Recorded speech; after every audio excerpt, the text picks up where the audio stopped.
자, 한번 따라 하실까요? 어떤 스승을 둘 것인가?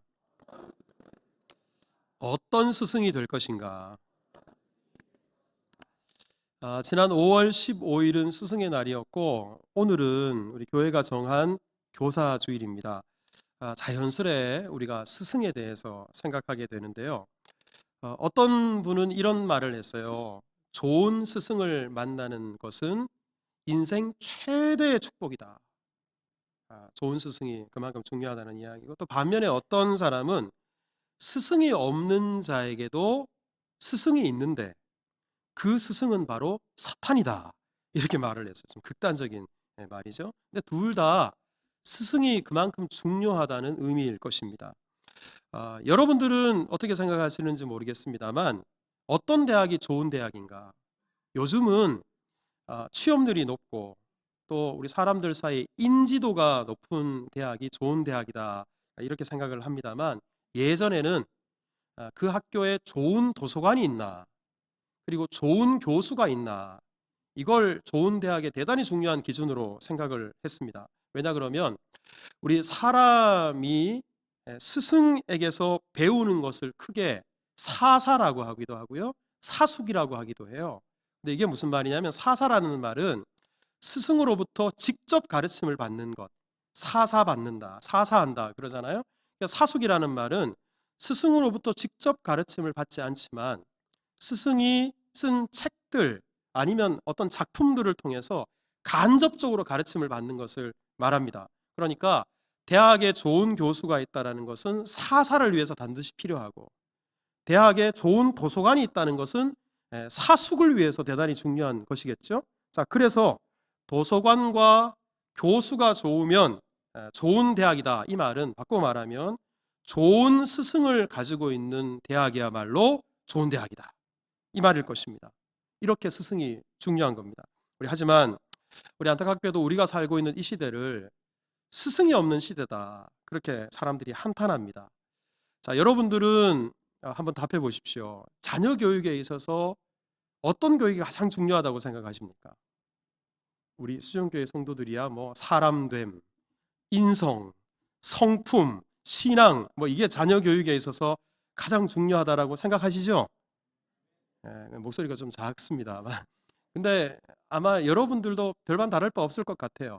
내 자식이 좋은 대학 들어가는 거, 이거야말로 자녀 교육에 있어서 가장 중요한 것이 아닐까라고 생각할 텐데, 좋은 대학에 들어가려면 성적이 좋아야 되잖아요. 그러니까 우리가 선생님들, 교사들에게 기대하는 것이 뭐냐 그러면, 내 자식에게 지식을 잘 전수해주고 지식을 잘 전달해줘서 성적을 좀 끌어올려 줄 수 있는 교사, 선생, 그런 사람이야말로 좋은 스승이다, 좋은 교사다, 아마 많은 분들이 그렇게 생각을 할 것입니다. 그런데 여기에 따른 부작용이 만만치 않아요. 여러분, 일타 강사라고 들어보셨죠? 일타 강사가 무슨 말인가 저도 몰라서 찾아봤더니 1등 스타 강사를 줄이면 일타 강사인데요. 아니, 제가 기사를 보니까 어떤 일타 강사의 1년 연봉이, 1년에 벌어들이는 수입이 200억이다 그래서 제가 입이 떡 벌어졌는데, 다른 기사를 봤더니 400억짜리도 있고 600억짜리도 있더라고요. 여러분 한번 생각해 보세요. 현역 교사도 아니에요. 그냥 가외하고 유튜브에서 가르치고 뭐 학원에서 가르치는 강사에 불과한데, 그 사람들이 몇백억의 수입을 거둔다. 어떻게 해서 이런 일이 가능할까? 내 자식 성적을 끌어올려주고 내 자식에게 지식을 잘 전수해주는 그 사람이 있다면 아무리 큰 돈이 들더라도 아깝게 생각하지 않는 거예요. 여러분, 이 때문에 교육 현장이 마치 지식 제조업처럼 변질돼 가고 우리 주변에 참된 스승이 점점 사라져 가는 겁니다. 우리 얼마 전에 충격적인 뉴스가 있었죠. 여러분들 아마 다 보셨을 텐데, 우리 수능 만점을 받은 한 의대생이 우리 헤어지자는 여자친구를 무참하게 살해한 사건이에요. 아마 여러분들도 이 뉴스를 들으시면서 이구동성으로, 아니 공부만 잘하면 뭐하나, 사람이 돼야지, 아마 대부분 그렇게 생각을 하셨을 거라고 생각합니다. 그런데 저는 이 뉴스를 들으면서 이 사건이야말로 우리 시대의 참 슬픈 현실이다. 지식만을 절대시하고 그리고 그것 때문에 참된 스승, 진정한 스승이 사라져 버린 우리 사회의 슬픈 자화상이 아닌가, 저도 모르게 자성하게 됩니다. 여러분, 이렇게 스승이 필요한 시대를 살아가는 우리에게 우리 오늘 본문은 우리 참된 스승, 진정한 스승에 대한 중요한 진리를 일깨워주고 있는데요. 우리 성경을 보면 예수님과 예수님과 12제자들, 이 스승과 제자 사이 이외에도 참 아름다운 그리고 본받을 만한 사제지간이 우리 성경에 여러 케이스가 소개가 되고 있어요. 우리 그 중에 한 사례가 바로 바울과 디모데였습니다. 여러분, 이 두 사람은 제가 앞서 말씀드린 것처럼 단순히 지식을 전달하고 그 지식을 배우는 그런 정도의 사제지간이 아니었어요. 디모데전서 1장 2절에 보면 바울이 디모데를 뭐라고 부르냐면, 믿음 안에서 뭐가 된 디모데? 참 아들 됐다. 바울이 낳은 자식이 아니에요. 그런데도 진정한 아들이다라고 부를 그런 관계였고요. 디모데후서 1장 2절에도 사랑하는 아들 디모데에게, 또 다른 곳을 보면 내 아들 디모데야, 내 아들아, 이렇게 불러요. 그러니까 우리 바울은 디모데를 제자가 아니라, 낳지는 않았지만 마치 사랑하는 자기 아들처럼, 자식처럼 그렇게 생각하는 스승이었다라는 말입니다. 여러분, 이것은 제자였던 디모데도 마찬가지였는데, 빌립보서 2장 22절을 보면 우리 바울이 빌립보 교인들에게 제자 디모데를 소개하면서 이렇게 말합니다. 여러분들도 디모데를 잘 아시죠? 그 디모데가 어떤 사람인가? 마치 자식이 아버지에게 함같이 나를 대하는 사람입니다. 그러니까 디모데 역시 바울을 그냥 스승으로 생각하는 것이 아니라 아버지처럼, 부모처럼 그렇게 생각하는 관계였다라는 겁니다. 여러분, 우리 시대에 참 스승이 없다라는 말이 다른 의미가 아니고요, 이렇게 제자를 자식처럼 사랑하는 스승이 없다는 말이고, 동시에 스승을 부모처럼 생각하고 본받고 따르려고 하는 제자들이 없다는 말입니다. 하지만 우리 이 스승이었던 바울이 이제 죽을 때가 다 됐어요.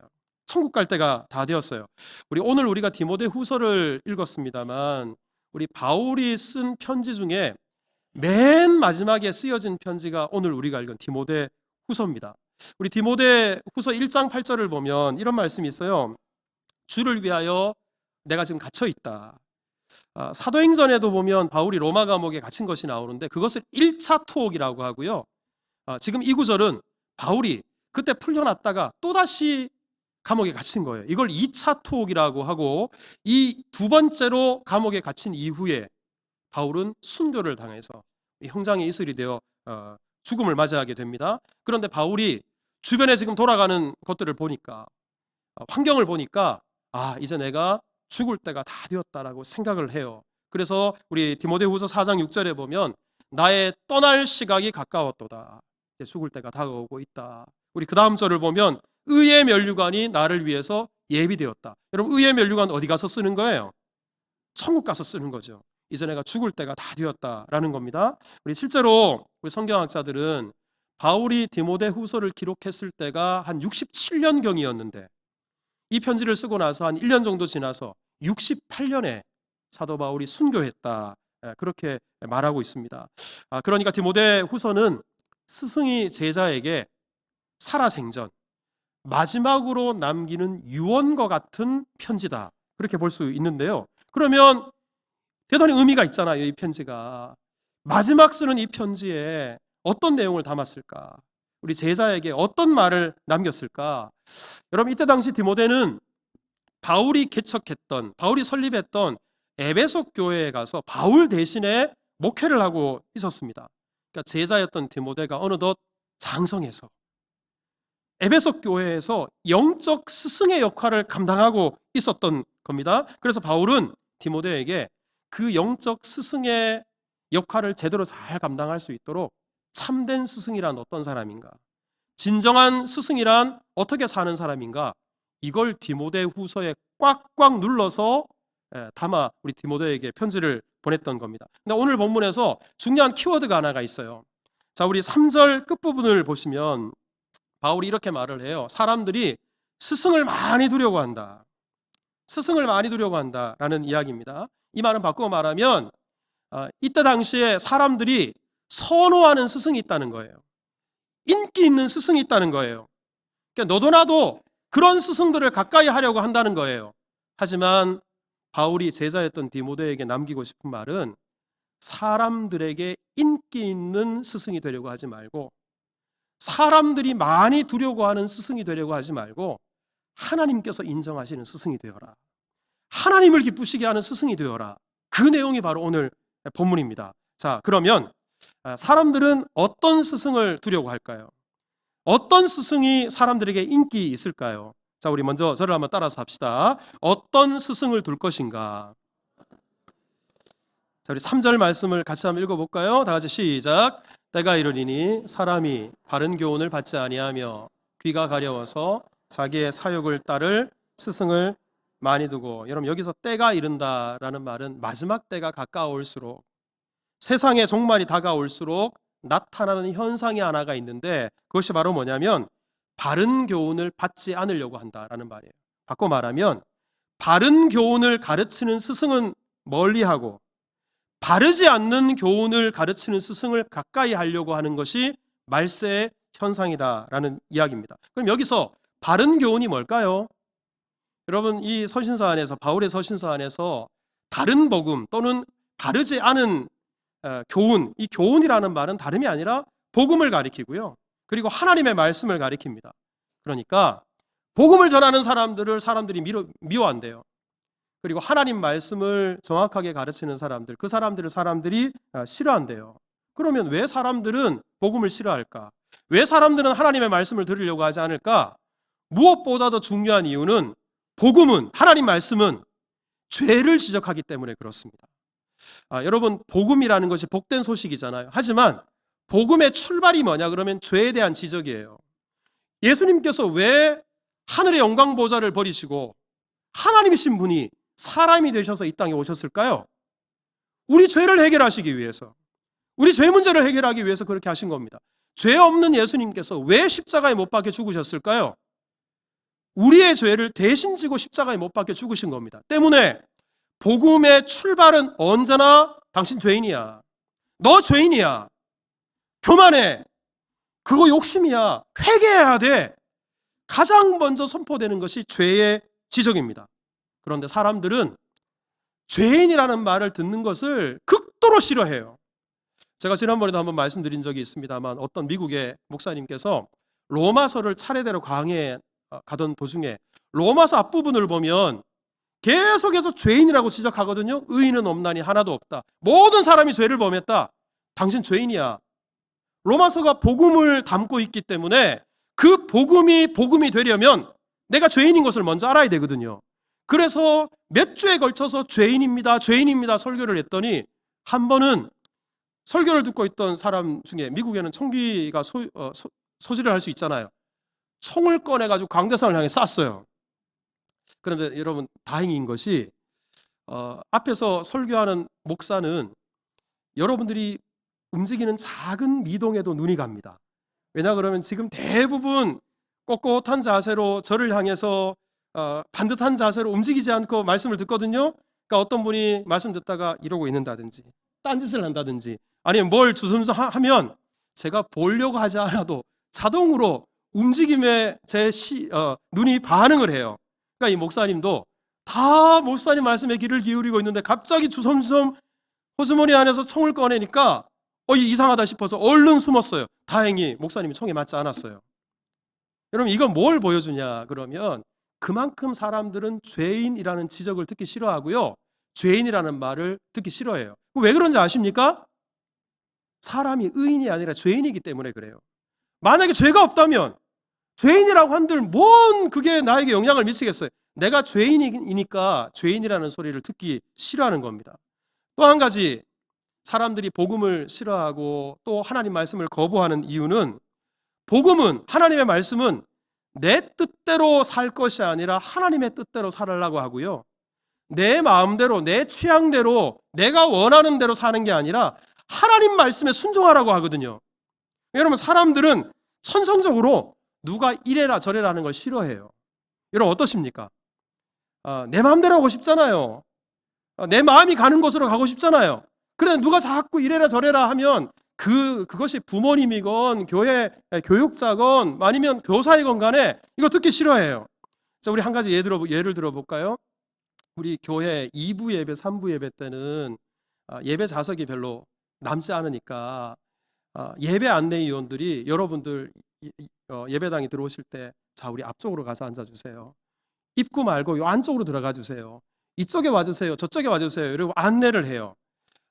그렇게 해야 부득이한 사정으로 좀 예배 늦게 오시는 분들 나중에 뒤에 오시더라도 우리 이곳에서 함께 예배 드릴 수 있으니까. 그리고 설교가 시작되고 나면 앞자리가 비었더라도 저 뒤에서 앞으로 나오실 수 없으니까 그래서 좀 정리를 합니다. 질서 있게 준비된 예배를 하나님께 드리기 위해서 우리 예배 안내위원들이 남을 지적하고 뭐라 이래라 저래라 하기 싫지만 그 직분을 감당하기 위해서 그렇게 해요. 하지만 여러분 어때요? 나 여기 앉고 싶은 거야. 아니 근데 자꾸 예배위원이 이리 앉으래. 아니 나 이 사람 괜히 옆에 앉기 싫은데 이래라 저래라 마음이 어때요? 예배 시작하기도 전부터 마음이 불쾌해져요. 왜냐하면 그 사람들은 원래 내가 하고 싶은 대로 하며 살기를 원하기 때문에 그렇습니다. 여러분 때문에 오늘 본문에도 보면 이 사람들이 그냥 자기가 원하지 않으니까 죄를 지적하고 그리고 이래라 저래라 말씀에 순종하라고 하니까 바른 교훈을 듣기 싫어합니다. 자, 그러면 사람들은 어떤 말을 듣고 싶어 하나? 자, 우리 3절을 다시 한번 보세요. 자, 바른 교훈을 받지 아니하며 그 다음에 따라해 보세요. 귀가 가려워서. 이게 우리 당시 사람들이 어떤 관용어처럼 쓰여지는 말이었는데요. 귀가 가려우면 누가 그 귀를 긁어준다고 생각해 보세요. 시원해요? 안 시원해요? 물론 남이 내 귀를 긁으면 뭐 기분이 이상하겠지만 귀가 가려울 때 누가 내 귀를 긁어주면 얼마나 후련하고 얼마나 시원합니까? 그러니까 마치 다른 사람이 내 마음에 쏙 드는 말을 하는 거예요. 가려운 귀를 긁어주듯이 내 귀를 즐겁게 하는 말, 기분을 좋게 하는 말, 달달한 말, 이런 말들만 듣고 싶어 한다는 거예요. 그래서 자기 사욕을 따를 스승을 많이 둔다. 즉 내 입맛에 맞는 스승, 내 욕구를 채워줄 스승, 내 취향에 맞는 스승을 두려고 한다는 거예요. 그리고 4절에도 보시면 그 귀를 진리에서 즉 바른 교훈에서 떠나서 허탄한 이야기. 여러분 여기서 말하는 허탄한 이야기는 신화예요. 그러니까 하나님 말씀 대신에 인간의 흥미를 유발하고 인간의 취향대로 각색하고 꾸며내서 만든 그리스 로마 신화 같은 것들, 그 안에 생명이 없고 진리가 없는데도 하나님 말씀은 내팽개치고 그 신화들만 가까이 해요. 바른 교훈, 복음을 전하는 사람들은 멀리하고 내 귀를 긁어주는 것 같은 달달한 말을 하는 사람들을 가까이 하고자 한다는 겁니다. 결국은 우리 참된 스승을 따라가지 않고 잘못된 스승을 따라가는 것이 어리석은 사람들의 모습이다, 이 말입니다. 여러분들은 어떻습니까? 여러분 구약시대 때 제가 구약 성경을 읽으면서 구약시대는 참 골칫덩어리가 있었다. 그 중에 하나가 뭐냐면 거짓 선지자예요. 여러분 거짓 선지자들을 생각하면 이 사람들이 얼마나 나빠요. 자기들의 이익을 위해서 하나님의 말씀도 아닌데 하나님 말씀이라고 하고 그야말로 거짓으로 하나님 말씀을 전하는 거예요. 그 순진한 백성들이 그 거짓 선지자들에게 미혹당해서 하나님을 저버리고 죄를 짓고 그래서 하나님의 심판을 받아요. 제가 이런 부분을 묵상하다가 거짓 선지자들 이놈들 참 나쁜 놈들이다. 그리고 백성들 여기에 속아 넘어간 백성들이 얼마나 가련하고 얼마나 불쌍한가 제가 이렇게만 생각했거든요. 그런데요 구약 성경을 좀 면밀히 살펴보니까 그게 아니더라고요. 이사야 30장 10절에 보면 이렇게 말씀해요. 보세요. 그들이 백성들이에요. 백성들이 선견자들에게 이르기를 선견하지 말아라. 선지자들에게 이르기를 우리에게 바른 것을 보이지 말아라. 우리에게 부드러운 말을 해라. 거짓된 것을 보여라. 그럼 이게 무슨 말이냐 그러면 선지자들이 주로 하는 말이 뭐냐 그러면 회개해라. 이렇게 살다가 심판받는다. 하나님께서 진노하신다. 이러니까 듣기 싫은 거예요. 잘못 살고 있어도 잘하고 있다. 평안이 있을 거다. 하나님께서 복 주실 거야. 이런 말은 쏙쏙 들어와요. 여러분 한번 생각해 보세요. 나를 저주하고 나를 심판하는 사람 뭐 그 말이 듣고 싶겠어요. 내가 좀 못해도 최고십니다. 잘하고 계십니다. 이러면 귀를 긁어주는 것 같지 않으세요?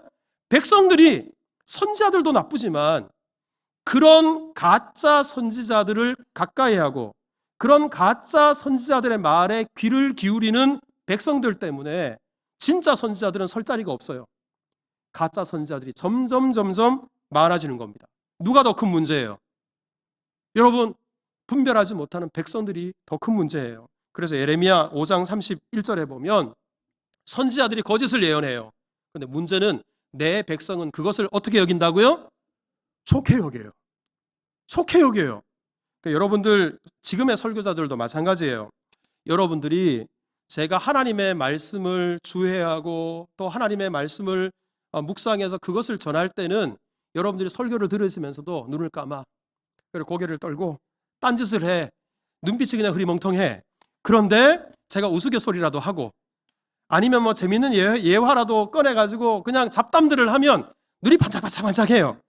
그러면 저를 비롯한 설교자들도 사람들인지라 자꾸 여러분들을 즐겁게 해주고 여러분들이 듣고 싶어하는 이야기가 이런 이야기구나. 그래서 말씀을 묵상하고 이 말씀과 씨름하기보다는 자꾸만 엉뚱한 그것들 수집해서 설교 시간에 나열하려고 애를 쓰게 되는 거예요.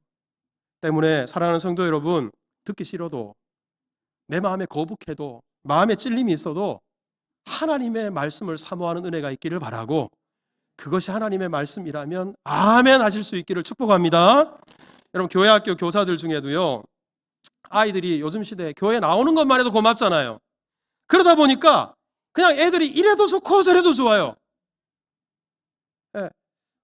꼭 혼내고 나무래고 야단치라는 게 아니라 가르쳐야 될 것들은 가르쳐야 되는데, 우리 애들이 선생님 오늘 공과 공부 안 하면 안 돼요? 아이 그래 기분이다, 공과 공부 뭐 어때? 이럴 수 있어요. 여러분, 제가 우리 교육자들한테 누누이 이야기를 하는 것이 신앙의 기본기는 교회 학교 때부터 가르쳐야 된다고. 이게 평생 간다고. 제 아내가 집에서 피아노를 늘 치거든요. 하지만 제가 듣기는 맨날 제자리예요. 왜냐하면 배울 때 안 배워서 그래요. 신앙의 기본기도 어렸을 때 배워야, 그래야 그것이 작년에 있을 때 열매를 맺고 꽃을 피우는 겁니다. 우리 구역장님들 중에도 마음이 여려서 혹시 구역원들한테 이렇게 좀 신앙생활 하세요, 저렇게 신앙생활 하세요 가르치고 싶어도 혹시나 그 말했다가 상처 입을까 봐, 혹시나 그 말 때문에 좀 마음에 교회를 좀 멀리하지 않을까 싶어가지고는 절대로 가르쳐야 될 것들 안 가르쳐요. 그러니까 10년이 지나도 젖먹이 신앙이에요. 어린애 신앙이에요. 한번 따라서 합시다. 마땅히 행할 것을 가르쳐야 합니다. 우리 그런 스승을 찾기를 주님의 이름으로 축복합니다. 자, 그럼 두 번째로 저를 한번 따라서 해보세요. 어떤 스승이 될 것인가? 자, 우리 5절 같이 한번 읽어볼까요? 시작. 그러나 너는 모든 일에 신중하여 고난을 받으며 전도자의 일을 하며 내 직무를 다하라. 여기서 그러나가 중요해요. 이처럼 사람들은 바른 교훈을 멀리해요. 자기 귀를, 가려운 귀를 긁어주는 것처럼 내 취향에 맞고 내 기분을 좋게 하는 그런 스승만 따르려고 해요. 이게 사람들의 마음이에요. 그러나 바울이 디모데에게, 디모데야, 그렇더라도 너는 그런 스승이 되면 안 돼. 너는 그런 시류를 따라가서는 안 돼. 바울이 그렇게 마지막 얼마 남지 않은 생명의 불꽃, 꺼져가는 불꽃 속에서 마지막 당부를 그렇게 하고 있는 것입니다. 우리 특별히 너는 모든 일에 신중하여 그랬어요. 이 신중하여라는 말을 제가 찾아봤더니 원래 의미가 술 취하지 않은 상태, 맑은 정신, 이런 의미입니다. 여러분, 사람이 처음에는 안 그랬다가 인기를 막 끌게 되면 인기에 취합니다. 그리고 맑은 정신이 안 될 수 있어요. 여러분, 연예인들 중에 보면 무명 때 연습생 시절에 얼마나 가난하고 가난한 마음과 겸손한 태도를 갖고 있다가 갑자기 유명해져요. 그러면 얼마나 방탕하게 살아가고 있는지 우리 주변에 그런 사람들 참 많이 보잖아요. 마찬가지입니다. 바울도 디모데를 보면서 디모데야, 너 앞에서 사람들을 이끌고 있지만 사람들의 인기에 취하지 마라. 사람들이 선호한다고, 사람들이 듣고 싶어 한다고, 사람들이 원하는 그런 말을 하는 스승이 되지 말고 하나님을 기쁘시게 하고 하나님의 도구가 되는 스승이 되어라. 바울에게 그렇게 말했던 겁니다. 그리고 이어지는 말씀도 보십시오. 고난을 받으며. 여러분, 고난을 받는다라는 것, 당시에 거짓 교사들, 사람들에게 좋은 말, 기분 좋은 말, 또 늘 축복을 해주니까 생기는 게 많아요. 선물도 생기고요. 그리고 돈도 생겨요. 그런데 참된 스승은 선물이나 돈이 아니라 오히려 미움을 받아요. 고난을 받을 때가 있어요. 그럼에도 불구하고 디모데야, 그러나 너는 사람들의 인기를 받으려고 하지 말고 고난을 받아라. 떡고물을 기대하지 말고 오히려 고난을 택해라. 그것이 바로 하나님께서 기뻐하시는 스승이다. 이렇게 말을 하는 겁니다. 우리 특별히 맨 마지막 부분에 우리 바울이 마지막으로 당부해요. 전도자의 일을 하며 내 직무를 다하라. 여러분, 지금 디모데가 에베소 교회에 뭐 하러 갔냐면 복음 전하러 갔어요. 하나님 말씀을 가르치는 영적인 스승으로 갔어요. 그런데 여기에서 당시에 사람들이 좋아한다고 철학을 배워서 철학을 교회에서 강론한다. 여러분, 이거 말이 안 되잖아요. 그러니까 네가 그 자리에 왜 있나? 전도자의 사명을 감당하고 하나님 말씀 전하라고 네가 그 자리에 있는 거야. 바울이 그렇게 말하는 거예요. 여러분, 우리 교회 학교 교사들도 마찬가지예요. 일반 학교의 교사가 아니고요, 다른 거 가르치는 교사가 아니고요, 믿음 가르치고 하나님의 말씀을 가르치고 영적인 비밀을 우리 다음 세대들에게 전수하는 역할이 바로 교회 학교 교사들입니다. 그러니까 정말 우리가 해야 될 본연의 사명이 무엇인가? 이거 잊어버리면 안 돼요. 그리고는 내 직무를 다하라. 여기서 이 직무라는 말이 한번 따라서 해보세요. 디아코니아. 제가 우리 직분자 세미나 때도 몇 차례 말씀을 드렸습니다만 이 디아코니아라는 말에서 집사라는 말이 나왔어요. 디아콘. 그런데 이 디아코니아라는 말의 원래 뜻이 먼지 속을 통과하는 거예요. 그리고 주인이 식사를 할 때 그 식탁 옆에서 시중 들다, 이런 의미가 있어요. 그러니까 무슨 말이냐 그러면, 디모데야, 네가 지금 비록 영적 지도자로 에베소 교회에 있지만 먼지 속을 통과하는 사람처럼, 그리고 식탁 곁에서 성도들 밥 시중을 드는 것처럼 섬기는 스승이 되어라. 바꿔 말하면 말로만 가르치지 말고 삶으로 가르치는 그런 스승이 되어라. 그렇게 말하고 있어요. 우리뿐만 아니라 여러분, 여기서 지도자의 직분, 이 직무를 감당한 것이 2절에 구체적으로 나와 있는데요. 자, 2절을 다시 한번 읽어봅시다. 시작. 너는 말씀을 전파하라. 못 얻든지 항상 힘써라. 범사의 오래 참음과 가르침으로 경책하며 경계하며 권하라. 첫 번째, 너는 말씀을 전파해라. 여러분, 말씀 전파하는 게 이게 본연의 사명이잖아요. 항상 본연의 사명을 잊지 말아라.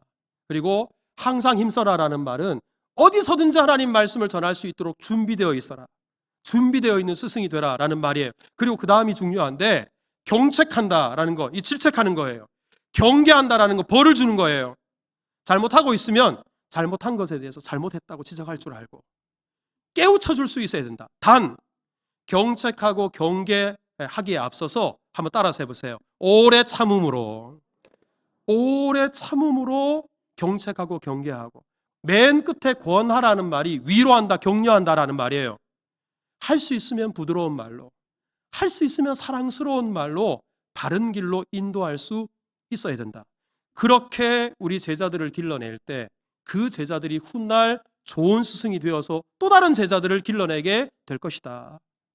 바울이 유언처럼 이 말을 남겼을 때 어떤 마음으로 남겼을지 여러분 짐작을 해보십시오. 제가 이 바울과 디모데의 관계를 묵상하면서 우리 한국교회사 속에서 이런 아름다운 스승과 제자 관계가 또 있었을까를 제가 생각해 보다가 가장 먼저 금방 떠오르는 사람이 있었어요. 누구냐면 조만식 선생과 그리고 주기철 목사님이에요. 우리 화면에 보시면 왼쪽이 주기철 목사님이시고요, 오른쪽이 조만식 장로님인데, 이 두 사람이 언제 처음 만났냐 그러면 오산학교에 우리 조만식 선생이 유학 갔다가 와서 이곳에 교장으로 재직하고 있었을 때, 이때 주기철 목사, 한경직 목사, 함석헌 선생, 이런 우리 민족의 지도자들이 까까머리 학생들이 되어서 이 학교의 학생으로 배우고 있었어요. 그러니까 조만식 선생은 교장이니까 여러분 연륜이 느껴지는 그런 분이셨고요. 주기철 목사는 이제 아직 얼굴에 볼살도 덜 빠진 그런 학생에 불과했어요. 자, 이때 조만식 선생이 학생들에게 자주 가르쳤던 세 가지가 있었대요. 첫째는, 얘들아, 나라를 사랑해라. 아무리 공부를 열심히 하더라도 나라 없으면 아무것도 아니다. 또 한 가지는, 현대 과학 지식을 습득해라. 그래야 뒤처지지 않는다. 하지만 세 번째가 중요한데, 아무리 애국심이 있고 아무리 과학 지식이 풍부하다 하더라도 사람이 되지 않으면 쓸모없는 인간이다. 그러니 제대로 된 사람이 되기 위해서는 예수님 믿어야 된다. 이 세 가지를 입버릇처럼 가르쳤어요. 그리고 시간이 지났습니다. 이 조만식 선생이 산정현 교회 장로님이셨는데, 이 산정현 교회 담임 목사님이 없었어요. 그래서 담임 목사님을 청빙하는데 누구를 청빙하기로 결정이 됐냐면 주기철 목사님을 담임 목사로 청빙하도록 결정이 됐어요.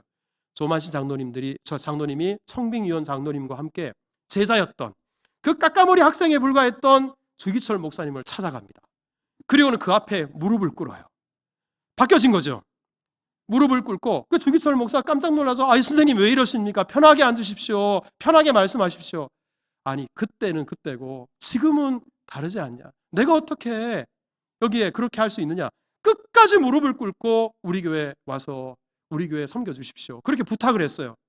그래서 주기철 목사님이 산정교회 담임 목회자로 부임을 하게 됐는데, 이 한 번은 이런 일이 있었어요. 조만식 선생이 늘 어디 앉았나 그래요? 우리 지금 송태근 장로님 앉으시는 맨 앞자리. 우리 장로님이 돼서 예배에도 신앙에도 모범이 돼야 되니까 맨 앞자리에 앉아서 예배 드리셨는데, 한 번은 보니까 장로님이 안 계세요.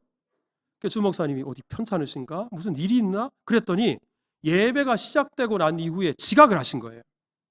예, 갑자기 손님이 찾아오셔서 그냥 안 만나고 올 수 없어서 잠깐 만나고 온다는 게 예배 시간에 지각한 거예요. 근데 주기철 목사님이 늦게 들어오는 조만식 장로님을 보고 반갑기는 했으나 뭐라고 이야기했냐면, 장로님은 자리에 앉지 마시고 거기 뒤에 서서 예배 드리세요. 그랬어요.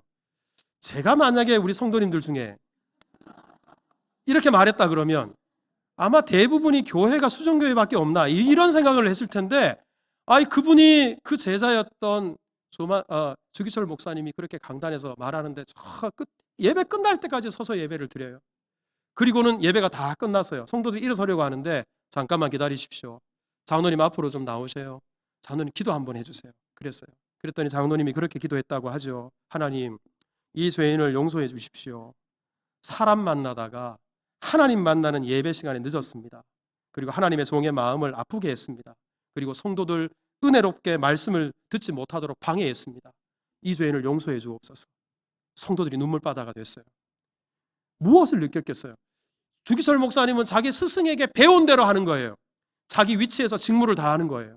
그리고 스승이었던 조만식 선생은 가르쳤던 대로 비록 제자가 지금은 스승이 돼 있을지라도 그 가르침에 순복할 줄 아는 사람이었어요. 여러분, 이 얼마나 아름다운 모습이에요. 이런 모습이 우리 가운데 필요하지 않을까? 여러분, 교육학에서는 우리 자녀들이 성장하고 그리고 자라갈 때 영향을 크게 미친 사람을 의미 있는 타인이라고 합니다. 그런데요, 의미 있는 타인이 다른 게 아니라 바로 스승이에요. 근데 그 스승은 꼭 교편을 잡고 강단에서 학생들을 가르치는 사람만, 교사만 의미 있는 타인이 아니라 집에서 우리 자녀들이 그 부모를 보고 배워요. 부모에게서 어떤 영향을 입어요. 부모를 바라보고 성장을 합니다. 그러니까 부모는 부모이면서도 집에서는 스승이에요.